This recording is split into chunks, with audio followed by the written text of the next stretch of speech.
ඊළඟට සූදානම් වෙන ගීතය ගැන කතා කරොත් දනුවක්කේ දැන් මට හිතෙනවා ගොඩක් ගීත රචකයෝ මේ ප්‍රේමණීය ගීත නැත්තම් මේ ගීත අපේ මේ ලංකාවේ ගීත ගොන්න ඇතුලේ අරගෙන බලපුවාම විශ්වවිද්‍යාල ප්‍රේමයට විශාල ඉඩක් දීලා තියෙනවා කියලා. මොකද මේ අපේ ලංකාවේ ගීත ගොඩක් තියෙනවා. ඒ අතර නිකන් අපේ හදවතේ පොඩ්ඩක් රැඳුණු ගොඩක් අය කියන වැළඳගත්ත ගීත බොහොමයක් විශ්වවිද්‍යාල වෙනුවෙන් රචනා වුණු ගැයුණු ගීත තියෙනවා.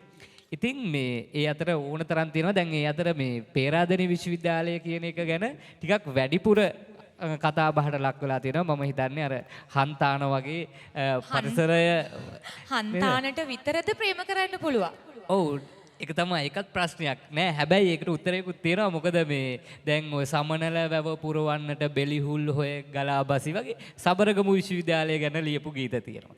එතකොට ඔය අහපු ප්‍රශ්නෙට උත්තරයක් විදිහට තියෙනවා මේ ප්‍රේම කරන්න තහන හන්තාන පමණමද පෙම් සුව වින්ද ජීවිතේ ප්‍රේම කරන්න තහනන්ද තුම් මුල්ල හන්දියේ කියලා. ඒ කියන්නේ කොළඹ ප්‍රේමවන්තයන්ටයි කොළඹ විශ්වවිද්‍යාලවල ඉන්න අයට නගර විශ්වවිද්‍යාල ඉන්න අයට ප්‍රේම කරන්න බැයිද? ඉතින් පරිසරයේ උත්තේජනයක් වෙනවා ඇති.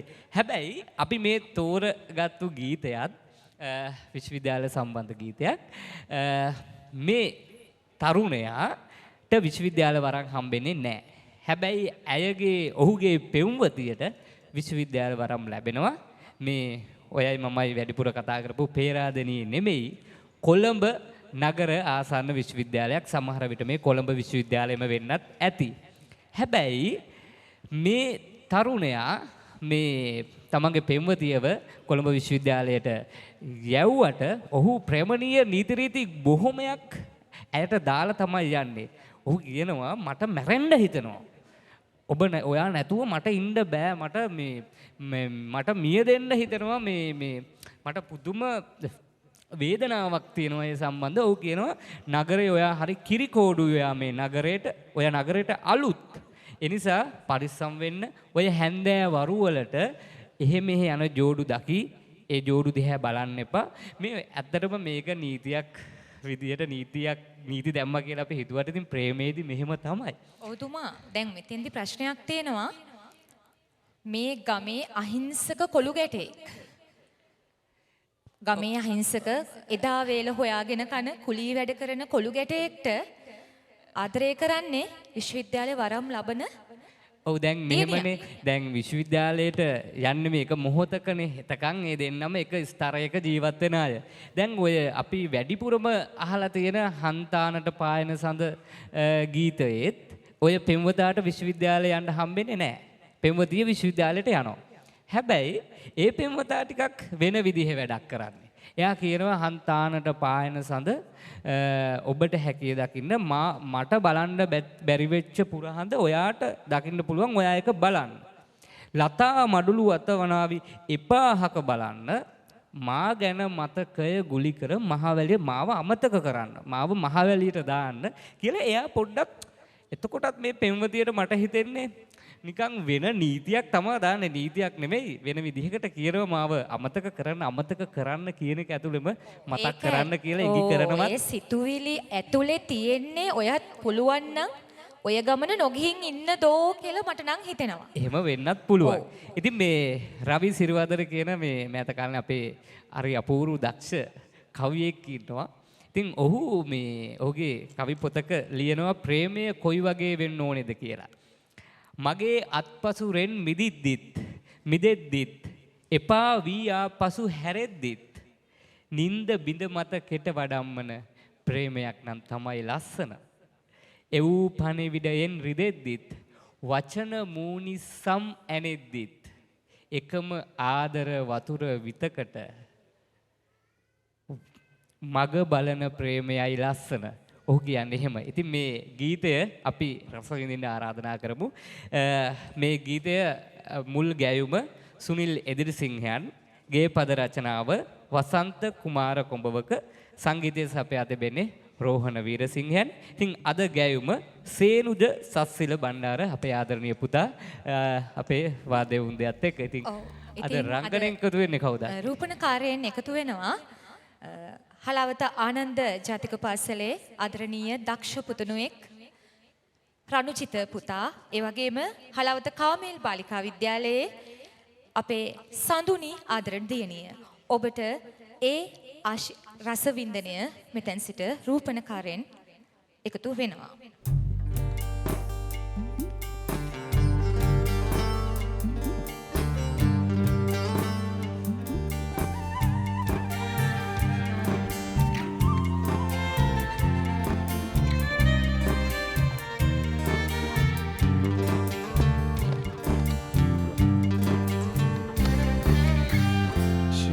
සොඳින් දැනගන්න ගිහින් ඔබ යහතින් දෝ කොළොම්පුරේ ඉන්න නොවේ මිය දෙන්න හිතයි මට නුඹ නැති හන්දා මං තනියේ ශිල්ප සොඳින් දැනගන්න ගිහින් ඔබ යහතින් දෝ කොළොම්පුරේ ඉන්න නොවේ මිය දෙන්න හිතයි මට නුඹ නැති හන්දා මං තනියේ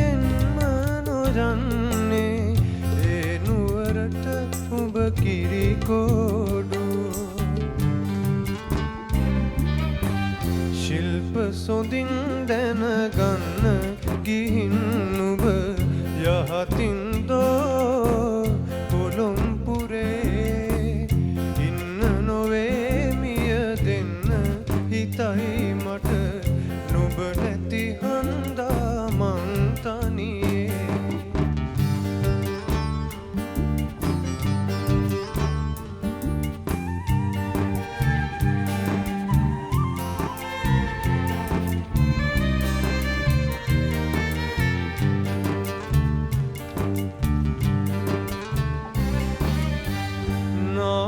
සුවදක් පෙරදාවාගේ අද නැහැ නොවේ වැල් විස්මත්තේ නාමල් සුවදට බඹරුට දේදෝ මග තොට නුඹ යන්නේ නාවාරේ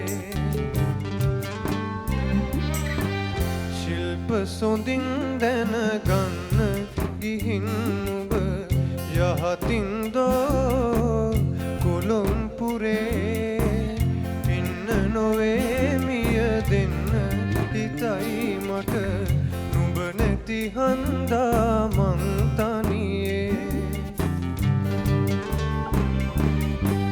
ශිල්ප සොඳින් දැනගන්න ගිහින් ඔබ යහතින් දෝ කොළොම්පුරේ හිතයි මට නුඹ නැති හන්දා